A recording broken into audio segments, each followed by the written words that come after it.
ये second, third, fourth, fifth, ये glucose है, ग्लूकोज नंबर 20 किसका? अमाइलोपेक्टिन का। अब इस 20th ग्लूकोज का ये कार्बन बताएं कौन सा है? ये कार्बन मुझे बताएं, ये कार्बन कौन सा है भाई? छठा, छठा कार्बन है, बिल्कुल। इस छठे कार्बन के साथ, ये जो छठा कार्बन है, इस छठे कार्बन के साथ एक ग्लूकोज आएगा, ऐसे एक ग्लूकोज आएगा, और ये उस ग्लूकोज का होगा कौन सा कार्बन? फर्स्ट कार्बन उस ग्लूकोज का और इसका 6th कार्बन आपस में बॉन्ड करेंगे। तो ये एक चेन है ग्लूकोज में की, जिसमें लिंकेज कौन सी है? 1 और 4। ये लिंकेज 20 ग्लूकोज तक यही चलेगी। 20 के बाद एक ब्रांच अटैच होगी ग्लूकोज ग्लूकोज ग्लूकोज की, फिर 20 ग्लूकोज में कोई ग्लूकोज नहीं अटैच होगा। जब 20 ग्लूकोज हो जाएंगे तो फिर 20 ग्लूकोज के 6th कार्बन पे ऐसे ही एक ग्लूकोज की चेन अटैच होगी, ये ग्लूकोज की चेन अटैच होगी, और फिर भी वहाँ पे इसका फर्स्ट कार्बन और इसका 6th कार्बन होगा। अभी मुझे कौन बताएगा कमेंट में, जो ब्रांचिंग बन रही हैं, अगर 1,6 लिंकेज ना हो तो क्या ब्रांचिंग बन सकती हैं? मतलब ब्रांचिंग बनाने में ओनली एंड ओनली रोल है किसका? 1,6 लिंकेज का। तो भाई अमाइलोपेक्टिन में मैं क्या कहूं, क्या कि ओनली 1,6 लिंकेज है? ये भी तो नहीं कह सकता ना।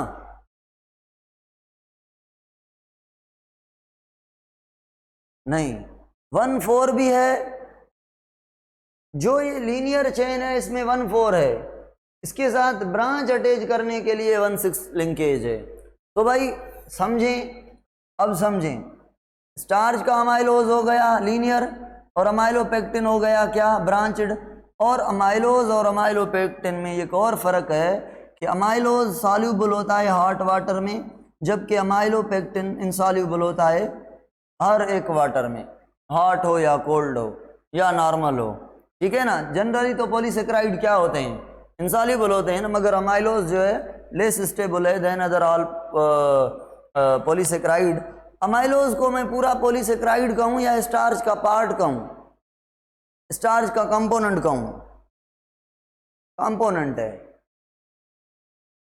1,6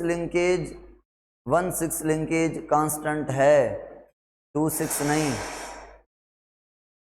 कंपोनेंट है, बिल्कुल स्टार्च का कंपोनेंट है, स्टार्च का हिस्सा है, ठीक है ना। तो भाई अब मैं बताने वाला हूं ग्लाइकोजन और अमाइलोपेक्टिन में डिफरेंस। ग्लाइकोजन और अमाइलोपेक्टिन में ब्रांच कब हो रही थी?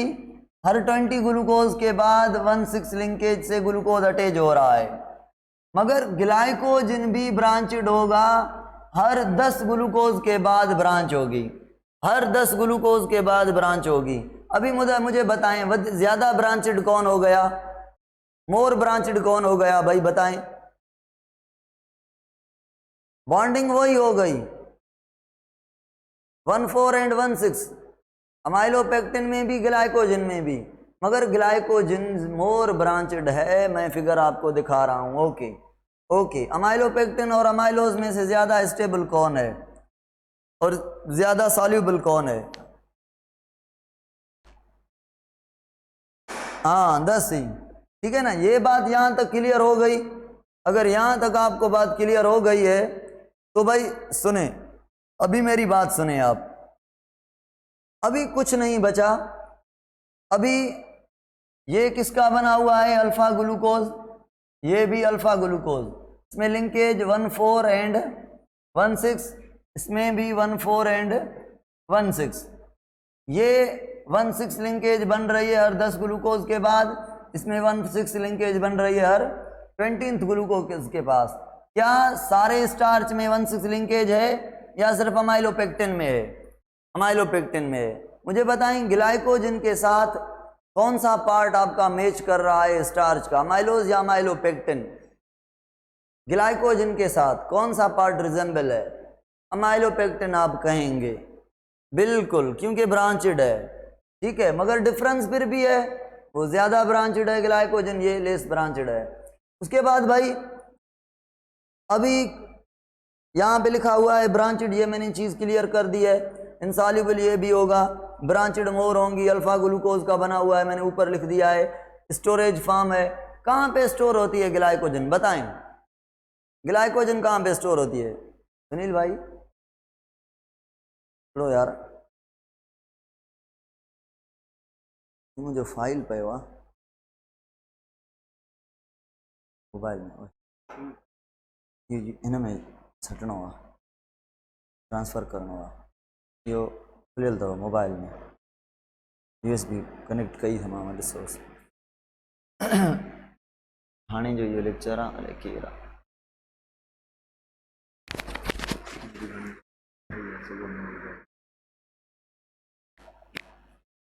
ठीक है ना भाई। तो ये आपका ग्लाइकोजन और स्टार्च हो गया। ग्लाइकोजन लिवर और मसल में स्टोर होता है, फंजाई में भी स्टोर होता है, बैक्टीरिया में भी स्टोर होता है। कल ये चीज़ें मैंने पढ़ाई थी। सेल्यूलोज के बारे में आ जाएं, प्लांट और ग्रीन एल्गी में होगा। दुनिया का first number carbohydrate most abundant molecule first number पे सेल्यूलोज है, और दूसरे नंबर पर जो है वो काइटिन है, ठीक है ना। मोस्ट अबंडेंट ये कार्बोहाइड्रेट है, फर्स्ट नंबर पे सेल्यूलोज, दूसरे नंबर पर काइटिन, और काइटिन फर्स्ट नंबर पर है। डिकम्पोजिशन में ये डिकम्पोज नहीं होता, मोर रेजिस्टेंट टू डीके, यानी इसको डिकम्पोजर डिकम्पोज नहीं कर पाते। बैक्टीरिया और फंजाई डिकम्पोजर होते हैं, उनमें से ओनली कुछ फंजाई हैं जो काइटिन को डिकम्पोज कर पाते हैं, ठीक है ना भाई। सेल्यूलोज कहाँ पे होता है? कॉटन जो है वो प्योर सेल्यूलोज है। उसके बाद कुछ और चीज़ें मैंने नहीं लिखी, जो आपका पेपर है, पेपर पेज ये प्योर सेल्यूलोज है। वुड जो आपका है वुड, ये आपका वुड प्योर सेल्यूलोज है। सेल वॉल का कॉन्स्टिट्यूएंट है, main constituent of plant cell wall, ठीक है। बीटा ग्लूकोज का बना हुआ है, ये आप समझ गए होंगे बीटा ग्लूकोज। अभी भाई इसमें 1,4 लिंकेज है ओनली, तो मुझे बताएं लीनियर होगा या ब्रांचेड होगा? काइटिन में भी 1,4 लिंकेज है, तो बताएं लीनियर होगा या ब्रांचेड होगा? दोनों लीनियर होंगे। ये दोनों रिजेंबल कर रहे हैं किससे? किससे रिजेंबल कर रहे हैं? स्टार्च से रिजेंबल कर रहे हैं। स्टार्च के कौन से पार्ट से? अमाइलोज से या अमाइलोपेक्टिन से? अमाइलोज से रिजेंबल कर रहे हैं, ठीक है ना। मगर फिर भी डिफरेंस है, इसके अमाइलोज में अल्फा ग्लूकोज है और इन दोनों के पास बीटा ग्लूकोज। कल एक और बात पढ़ाई थी मैंने काइटिन के बारे में, कि काइटिन बना हुआ है बीटा ग्लूकोज का, मगर उस ग्लूकोज को क्या कहते हैं? N acetyl glucosamine, N acetyl glucosamine. याद है आपको ये बात, एन एसिटाइल ग्लूकोज अमाइन वाली बात याद है? हाँ याद है, बिल्कुल।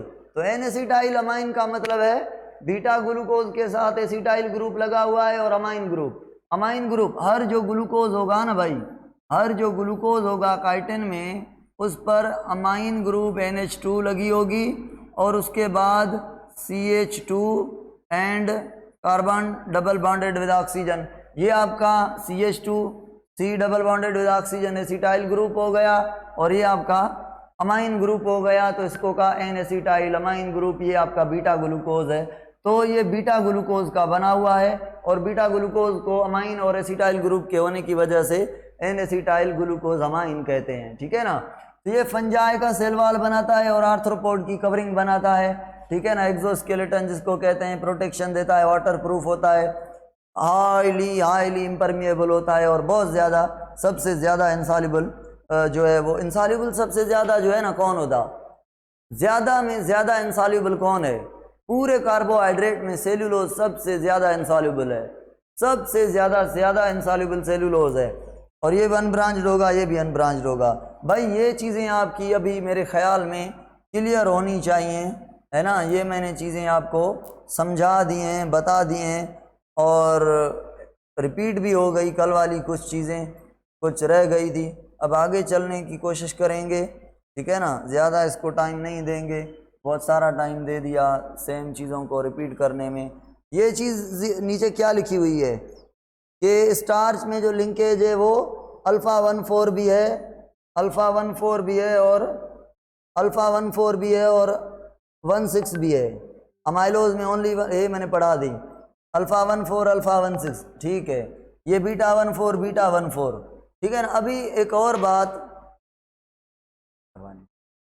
बात ये है भाई, अगर आप गोश्त का टुकड़ा ले लें, गोश्त का या किसी एनिमल का पार्ट ले लें, उसको एसिड में डिज़ोल्व करें सेल्स को, तो वो कन्वर्ट हो जाएगा मॉलिक्यूल में, और वो मॉलिक्यूल आपके मैक्रो भी होंगे और माइक्रो भी होंगे।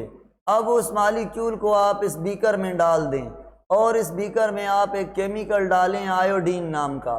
तो आयोडीन जब डालेंगे ना, अगर ये आपको ब्लू कलर दे रहा है या रेड दे रहा है या कोई कलर नहीं दे रहा, अगर आपको रेड दे रहा है गोश्त के डालने के से, सेल्स के एक्सट्रैक्ट मॉलिक्यूल के डालने से, तो इसका मतलब है इस सेल्स में प्रेजेंट था ग्लाइकोजन।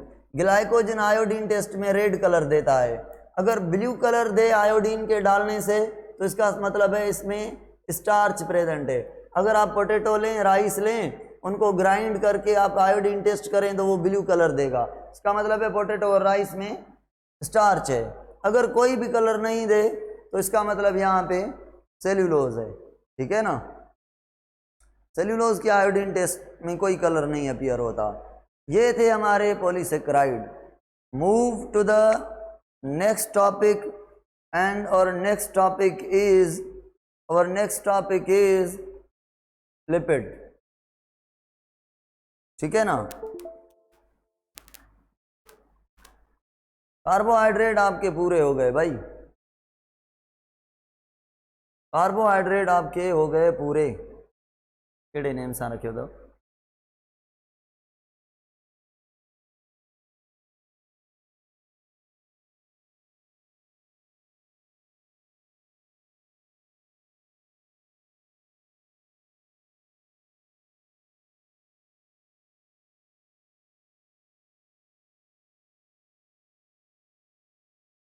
यो देखो ना, PDF आयो हूंदो।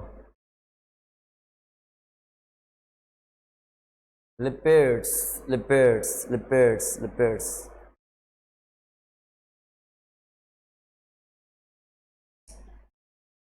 करें स्टार्ट लिपिड को। Are you ready? Comment please. है मूड लिपिड के पढ़ने का? खोपड़ी खुली रखेंगे? Okay, let's move. The most important, बहुत डिफिकल्ट लगता है लोगों को, मगर ये बहुत बहुत बहुत मक्खन और मलाई और चटनी टाइप टॉपिक है। सर सेलुलोज तो हाइड्रोफिलिक होती है, तो वो इंसॉल्युबल कैसे? भाई सिन्या देमबड़ा सुने, हाइड्रोफिलिक और इंसॉल्युबल में फ़र्क है। हाइड्रोफिलिक का मतलब है वो पानी को जज़ब करता है, इंसॉल्युबल को मतलब है पानी के अंदर पिघलता नहीं, पानी के अंदर पिघलता नहीं, पानी के अंदर टूटता नहीं, पानी के अंदर डिसॉल्व नहीं होता। हाँ ठीक है ना, तो बहुत सारा डिफरेंस है इन दोनों टर्म्स के बीच। ठीक हो गया। अब देखें, लिपिड इंसॉल्युबल भी है, हाइड्रोफोबिक भी है, मतलब वो पानी के साथ रिएक्ट भी नहीं करता और पानी में पिघलता भी नहीं, दोनों प्रॉपर्टीज। आप वो बात ले रहे हैं दिमाग पे लिपिड वाली, ठीक है ना। लिपिड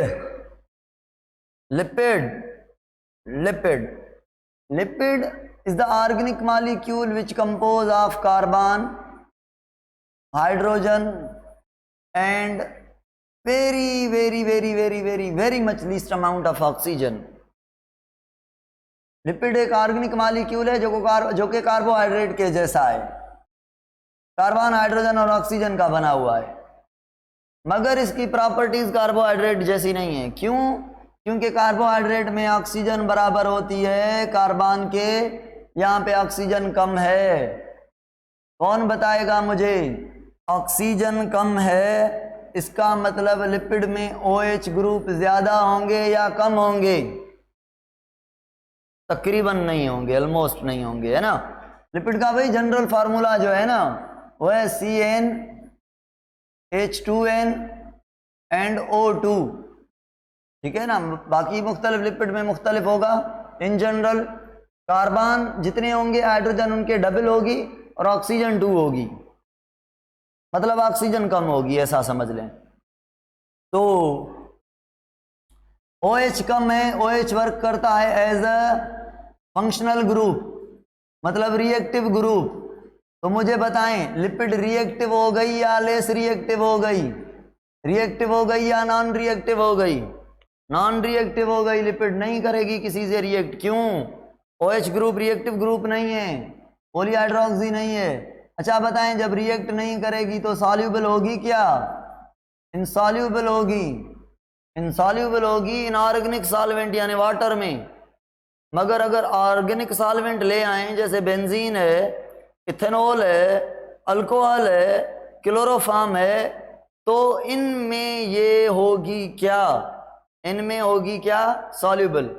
ऑर्गेनिक सॉल्वेंट में सॉल्यूबल है, इनऑर्गेनिक सॉल्वेंट यानी वाटर में इनसॉल्यूबल है। तो इनसॉल्यूबल इन वाटर, और बताएं वाटर के साथ रिएक्ट करेगी, हाइड्रोफोबिक होगी, हाइड्रोफिलिक होगी, हाइड्रोफोबिक होगी। भाई ये आपके यहाँ से कॉन्सेप्ट निकल आए लिपिड के पूरे, ठीक है ना। अभी मुझे बताएं लिपिड की कंपोजिशन आपकी क्लियर हो गई, ठीक है ना। तो लिपिड कार्बन हाइड्रोजन और लीस्ट अमाउंट ऑफ ऑक्सीजन, ये उसका जनरल फार्मूला बन गया और ये उसकी प्रॉपर्टीज हो गई, लेस रिएक्टिव या नॉन रिएक्टिव, इनसॉल्युबल और हाइड्रोफोबिक। अच्छा मुझे कौन बताएगा कि लिपिड की डेंसिटी जो है वो पानी से कम है या ज़्यादा? कम है, इसीलिए तो वो फ्लोट करती है पानी के अंदर, है ना। आ जाए भाई लिपिड के अंदर और बात सुने। अभी यहाँ तक आपकी चीज़ें लिपिड की क्लियर हो गई। लिपिड जो है ना हेट्रोजीनस कंपाउंड है, हेट्रोजीनस कंपाउंड है। यहाँ पे मैंने दिखाया है आपको, ये आपका ये हो गया ग्लाइसरोल, एक हो गया ग्लाइसरोल, दूसरे हो गए फैटी एसिड, ये आपका हो गया ये एक फैटी एसिड, ये दूसरा फैटी एसिड, ये तीसरा फैटी एसिड। बहरहाल जो लिपिड बेसिकली बना हुआ है वो ग्लाइसरोल और फैटी एसिड से, यानी दो मुख्तलिफ चीज़ों से बना हुआ है। इसीलिए लिपिड को हम कहते हैं हेट्रोपोलीसेक्राइड, सॉरी हेट्रोपोलीमर, हेट्रोपोलीमर यानी ये होमोपोलीमर नहीं, एक चीज़ से नहीं बना हुआ। अच्छा एक और सवाल पूछूं, which of the following is not a polymer? Which of the following is not a polymer? DNA, protein और पॉलीसेक्राइड एंड लिपिड। क्या जवाब होगा अभी आपका? लिपिड होगा आपका भाई जवाब। क्यों? मतलब अभी मैंने कहा लिपिड इज अ हेट्रोपोलीमर, अभी मैं कह रहा हूं कि लिपिड पॉलीमर नहीं है। ये क्या बात हुई? सुने, जो लिपिड है ना वो काउंट किया जाता है मैक्रोमॉलिक्यूल के साथ, मगर ये मैक्रो है नहीं, ये माइक्रो है। अगर आप ये टेस्ट ट्यूब लें, फिल्टर रखें, उसके ऊपर सेल लें, सेल को एसिड में डिज़ोल्व करें, सेल से मॉलिक्यूल निकाल दें, सारे प्रोटीन और उसके अमाइनो एसिड, डीएनए, आरएनए और उसके न्यूक्लियोटाइड, पॉलीसेक्राइड और उसके मोनोसेक्राइड यानी शुगर, लिपिड और फैटी एसिड एंड ग्लाइसरोल। तो आप इन सारों को यहाँ पे फिल्टर करें तो glucose, galactose, fructose, amino acid, nucleotide ये आपके इधर फिल्टर हो जाएंगे। मतलब ये फिल्टर परमिएबल है माइक्रोमॉलिक्यूल के लिए। प्रोटीन आपकी नहीं फिल्टर होगी, कार्बोहाइड्रेट में पॉलीसेक्राइड आपके फिल्टर नहीं होंगे, और डीएनए, आरएनए आपका फिल्टर नहीं होगा, साथ ही साथ लिपिड भी फिल्टर नहीं होगी। अभी मुझे बताएं लिपिड फिल्टर हुआ? नहीं हुआ। क्यों नहीं हुआ? है तो माइक्रोमॉलिक्यूल लिपिड, फिल्टर क्यों नहीं हुआ भाई? आप कहेंगे सर अगर 1000 ग्लूकोज के मॉलिक्यूल लें, उनको पानी में डालें तो वो 1000 ही जुदा जुदा रहेंगे। अगर 1000 मॉलिक्यूल या ड्रॉप ऑयल या लिपिड के पानी में डालें ना तो वो आपस में कंडेंस होके रहेंगे। यानी लिपिड की प्रॉपर्टी क्या है? लिपिड 1 2 3 4 5 6 मॉलिक्यूल कंडेंस होकर रहेंगी तो कंडेंस होकर अगर इस सेल में 1000 लिपिड के मालिक्यूल हैं वो कंडेंस रहे होंगे, तो ये कंडेंस्ड स्ट्रक्चर है लिपिड की, इसीलिए ये फिल्टर नहीं होगी और अनफिल्ट्रेट यानी लिक्विड इनसॉल्युबल पूल में मिलेगी, फिल्ट्रेट यानी लिक्विड सॉल्युबल पूल में नहीं मिलेगी। ठीक है ना। एक्सट्रैक्शन के पॉइंट ऑफ व्यू से लिपिड किसके साथ मिला, मैक्रो के साथ। तो एक्सट्रैक्शन के साथ, एक्सट्रैक्शन के पॉइंट ऑफ व्यू से लिपिड हमें कहना है कि लिपिड जो है हमारा वो मैक्रो मॉलिक्यूल है। बाकी नेचुरली देखा जाए, केमिकली देखा जाए, ग्लाइसरॉल और फैटी एसिड 3-4 कंपोनेंट हो गए,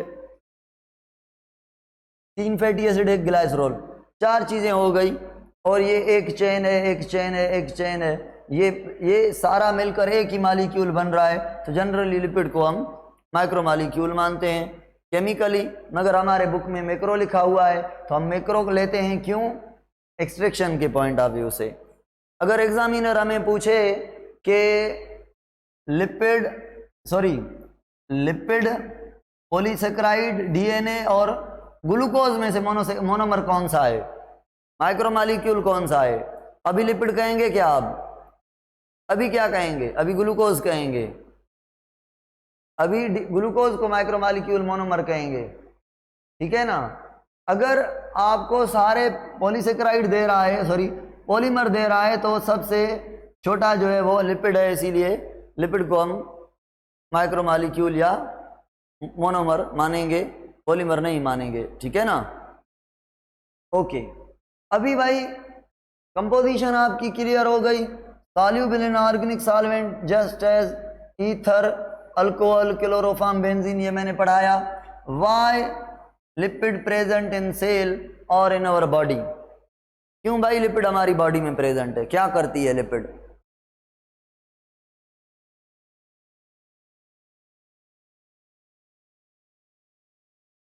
है कोई आपके पास जवाब? आपके पास जवाब है। आप कहेंगे सर लिपिड में एनर्जी स्टोर है बड़ी। लिपिड में एनर्जी कितनी है पता है? लिपिड में एनर्जी है double as compare to carbohydrate. Carbohydrate energy देते हैं 4.4 कैलोरी पर ग्राम, और जो लिपिड एनर्जी देती है, लिपिड वो एनर्जी देती है 9.9 कैलोरी पर ग्राम, 9 कैलोरी पर ग्राम। 9 कैलोरी देती है लिपिड 1 ग्राम लिपिड का, तो डबल अमाउंट है एनर्जी का लिपिड में as compare to the carbohydrate. Reservoir है भाई। अगर मैं पूछूं आपसे डबल अमाउंट एनर्जी का क्यों है लिपिड में, कार्बन की वजह से और ऑक्सीजन की वजह से, या कार्बन और हाइड्रोजन की वजह से? Comment please. क्या क्यों डबल अमाउंट है एनर्जी का?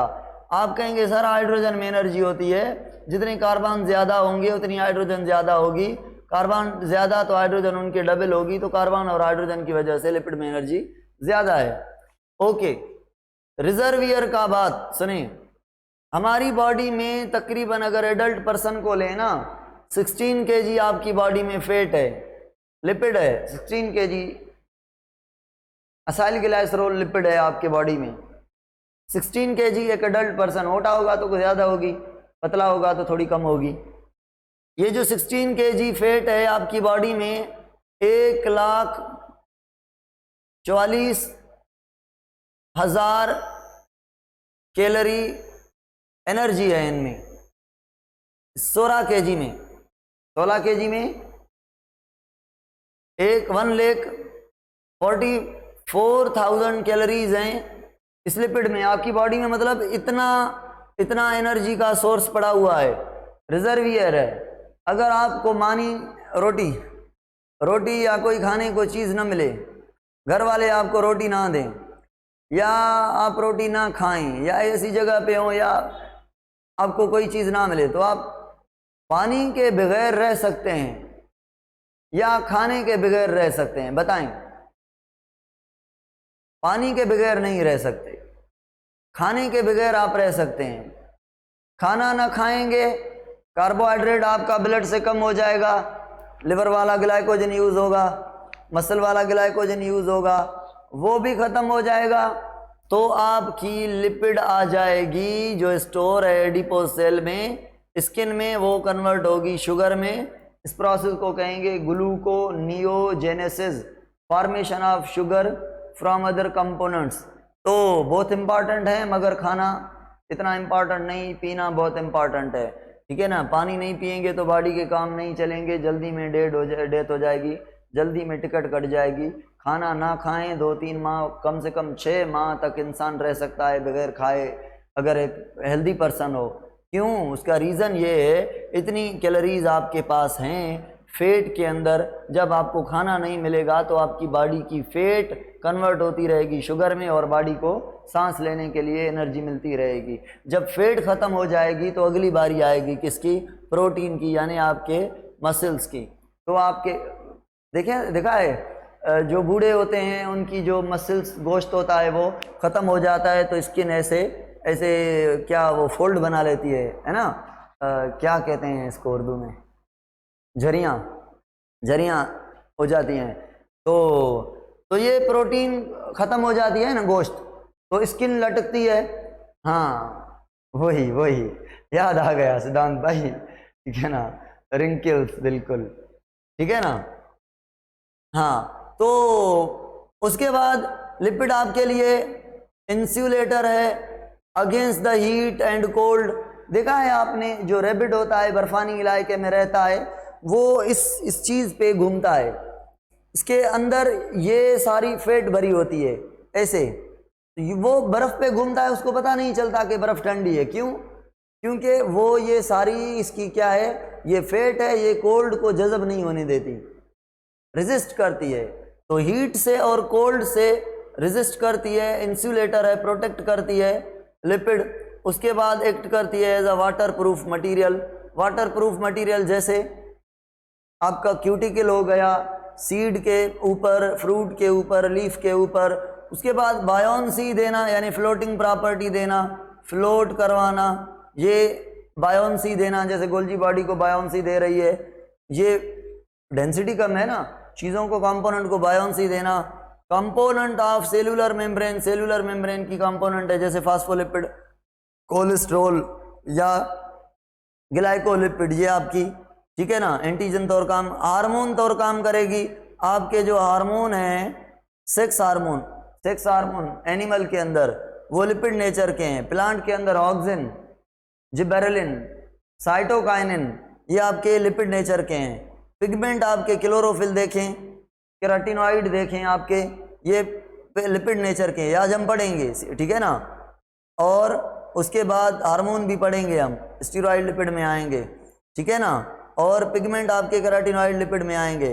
विटामिन्स आपके vitamin A, vitamin D, vitamin E और विटामिन के, ए डी ई के, ये आपके फैट सॉल्युबल हैं, लिपिड नेचर के हैं, ठीक है ना। तो ये चीज़ें, मतलब बॉडी में लिपिड क्यों है, बहुत सारा भाई लिपिड का कंट्रीब्यूशन है बॉडी के अंदर। ये हमारा हो गया लिपिड का ओवरव्यू कि लिपिड कहाँ पे होगी, किस चीज़ की बनी है, कैसे बनी है, माइक्रो है या मैक्रो है, बॉडी में कहाँ कहाँ पर है और क्या क्या काम।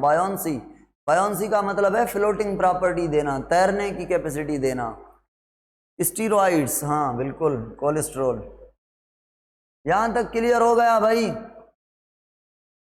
Is there any confusion till now? No? Okay, let's move जी। अच्छा सुने, ये चीज देखें, ये क्लासिफिकेशन है लिपिड की, ठीक है ना। ये जो क्लासिफिकेशन है लिपिड की,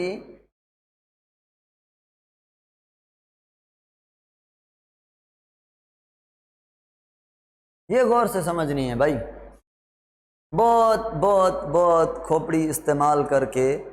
रिजर्वियर कैसे? कांतीश गोयल। कांतीश भाई, आपकी बॉडी में 16 kg अप्रॉक्सीमेटली फैट है, ये आपका रिजर्वियर है, स्टोर हुई है डबल अमाउंट एनर्जी का, कार्बोहाइड्रेट से। इसमें एनर्जी है, जब आपके बॉडी को नीड पड़ेगी, शुगर नहीं होगी ना, तो उस टाइम ये यूज़ होगी, लिपिड आपको एनर्जी देगी। सर लिपिड माइक्रो मॉलिक्यूल छोआ मैक सावलानी बाबा, देखे ना, जो लिपिड है वो हज़ारों मॉलिक्यूल से नहीं बनी हुई। एक ग्लाइसरोल 2-3 फैटी एसिड के चेन, तो ये थोड़े मालिक्यूल हो गए, इसीलिए इसको माइक्रो कहते हैं केमिकली। मगर आपसे पूछे लिपिड मैक्रो है या माइक्रो है तो आप मैक्रो कहेंगे। जैसे मैंने बताया ना एमसीक्यूज, अगर ऐसे आ जाए तो आप लिपिड को माइक्रो कंसीडर करेंगे, पॉलीमर कंसीडर नहीं करेंगे। अदरवाइज हमारे जो टेक्स्ट हैं, हमारे टेक्स्ट में लिपिड को मैक्रो कहा जाता है, मगर पीएमसी के पास्ट पेपर में पिछले साल लिपिड को पॉलीमर नहीं माना गया। मैंने फिर भी 2 किस्म के आपको एमसीक्यूज दिए कि डीएनए, कार्बोहाइड्रेट में पॉलीसेकेराइड और प्रोटीन, और लिपिड में से पॉलीमर कौन सा नहीं है, तो वहाँ पे लिपिड का ऑप्शन सही किया था पीएमसी ने, और ये सही बात है, ठीक है ना। मैं पढ़ाता हूँ एक्सट्रैक्शन के हवाले से, लिपिड मैक्रो है, कंडेंस होके आता है, वैसे माइक्रो है। ऑयल लाइक मैक्रो, ऑयल कैसे मैक्रो हो गया? ऑयल के एक मालिक्यूल की बात करें ना, ये तो ऑयल आप कह रहे हैं एक किसी बर्तन में ऑयल पड़ा है, वो मालिक्यूल नहीं होगा, वो एक क्लस्टर बल्क ऑयल का हो गया। ऑयल का मालिक्यूल मैं पढ़ाऊंगा कि ऑयल का मालिक्यूल क्या है, वो माइक्रो ही होगा, ठीक है ना। ओके, अभी ऐसा नहीं कि ऑयल माइक्रो मालिक्यूल है तो बस माइक्रो मालिक्यूल है, कंडेंस होके मिलेगा तो मैक्रो है। तो अगर पूछे कंडेंसेशन हवाले से मैक्रो है, और बेसिकली केमिकली वो माइक्रो है। हाँ, अभी आ जाएं, लिपिड के 4 क्लासेस हैं भाई, क्लासिफिकेशन लिपिड की सिंथेटिक्स में 4 क्लासेस हैं, असाइल ग्लाइसरोल, फास्फोलिपिड, वैक्सीज और टर्पेनॉइड। फेडरल टेक्स्ट में प्रोस्टाग्लैंडिन भी दिया गया है। फेडरल टेक्स्ट में टर्पेनॉइड जो है वो इसके जगह पे इसका एक क्लास दिया गया है टर्पेन्स। सिंध टेक्स्ट में टर्पेनॉइड के 3 क्लासेस दिए गए हैं, टर्पेन्स भी और स्टीरॉइड भी, ठीक है ना, ये मैं पढ़ाऊंगा, और केराटिनॉइड भी। तो मैं आपको फेडरल पॉइंट ऑफ व्यू से भी पढ़ाऊंगा और सिंध टेक्स्ट से भी पढ़ाऊंगा, पंजाब से भी पढ़ाऊंगा, ठीक है ना। सारे टेक्स्ट कवर करने हैं ना, क्या करें। पीएमसी जो पता नहीं कहाँ से क्वेश्चन लेके आ रही है, तो हमें सारी चीज़ें कवर करनी पड़ रही हैं, सारी चीज़ें कवर करेंगे, ठीक है ना। अच्छा, वैक्सीज हम पढ़ेंगे, क्यूटिकल, ये क्यूटिन, फास्फोलिपिड जो हमने सेल मेम्ब्रेन में पढ़ी थी, थोड़ा मैं याद दिला रहा हूँ ताकि मैं स्टार्ट करूँ तो कन्फ्यूजन ना रहे आपको, और असाइल ग्लाइसरोल जो कि आपके साथ मैंने डिस्कस नहीं किया इस सेशन में। आ जाएं असाइल ग्लाइसरोल से। Acyl glycerol is a ester of fatty acid and glycerol. Ester of fatty acid and glycerol, भाई एक मॉलिक्यूल है जिसका नाम है ग्लाइसरोल। ग्लाइसरोल के अंदर 3 कार्बन है और 3 ऑक्सीजन है और 8 हाइड्रोजन है, यानी C3H8O3। कितने OH ग्रुप हैं भाई ग्लाइसरोल के पास? 3। एक ग्लाइसरोल ये आपका हो गया, ये एक ग्लाइसरोल हो गया आपका। ये एक ग्लाइसरोल 3 फैटी एसिड से अटैच होगा, इससे एक फैटी एसिड यहाँ पे अटैच होगी, एक यहाँ पे अटैच होगी, एक यहाँ पे अटैच होगी, तो आपकी जो लिपिड बनेगी उसे कहेंगे असाइल ग्लाइसरोल। कितने फैटी एसिड हो गए असाइल ग्लाइसरोल में? 3। और ग्लाइसरोल कितने होंगे? एक ग्लाइसरोल, उसके साथ 3 फैटी एसिड अटैच होगी, इसको हम कहेंगे असाइल ग्लाइसरोल। अभी मैं थोड़ा पीछे जा रहा हूँ, पीछे जाके मैं आपको एक स्ट्रक्चर दिखाऊंगा, ये वाली, यहाँ पे मैं आपको समझाऊंगा। देखें, यहाँ पे कुछ चीज़ें आपको समझनी पड़ेंगी। ये आपका असाइल ग्लाइसरोल बना हुआ है, नज़र आ रही है? स्क्रीन नज़र आ रही है क्लियर? ओके, देखें भाई, ये आपका ग्लाइसरोल है, ठीक है ना। ये एक कार्बन, दूसरा कार्बन, तीसरा कार्बन, ये एक OH, दूसरा OH, तीसरा OH, मतलब यहाँ तक ये आपका ग्लाइसरोल है। और ये जो पार्ट है आपका ये वाला, ये फैटी एसिड है। फैटी एसिड को मैं ऊपर बना के दिखा रहा हूं आपको। ये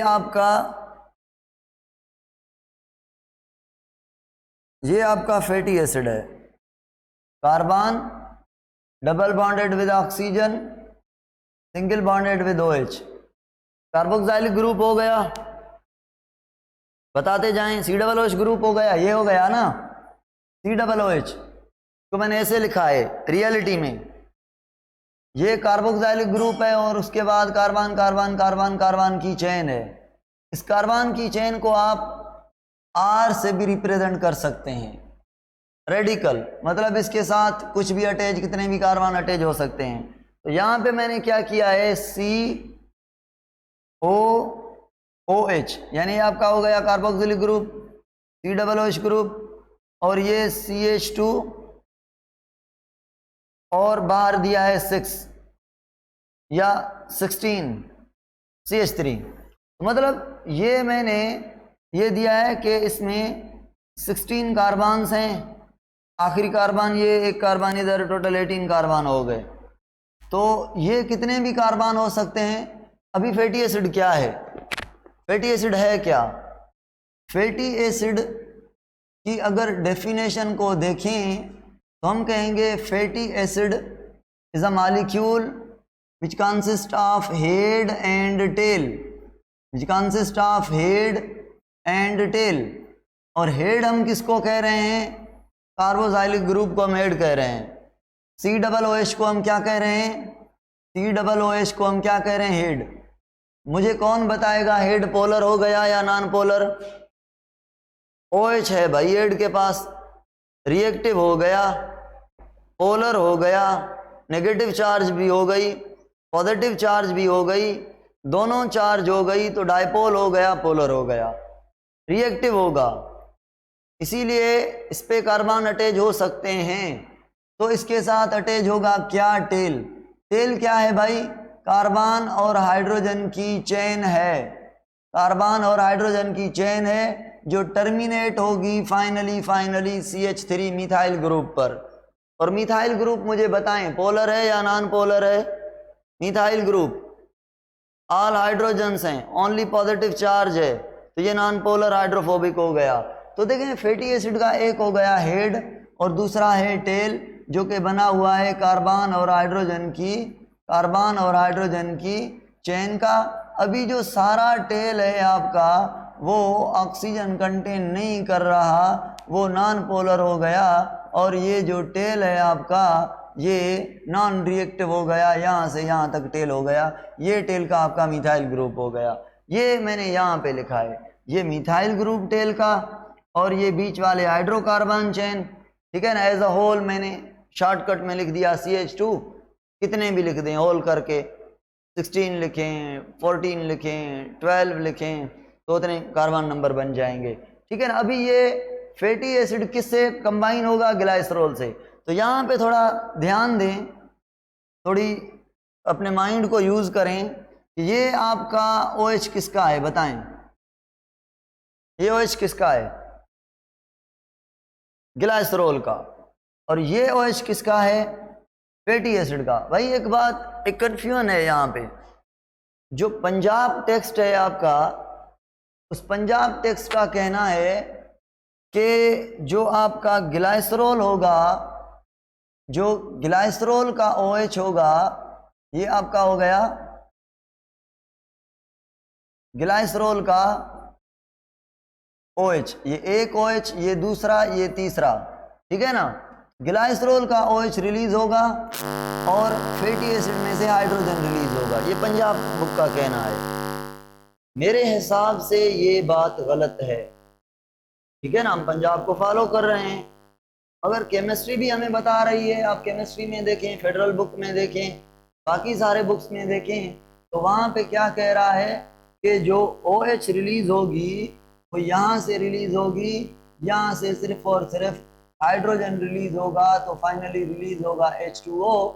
और ग्लाइसरॉल के OH और फैटी एसिड के कार्बोक्सिलिक ग्रुप के OH के बीच बांड बनेगा।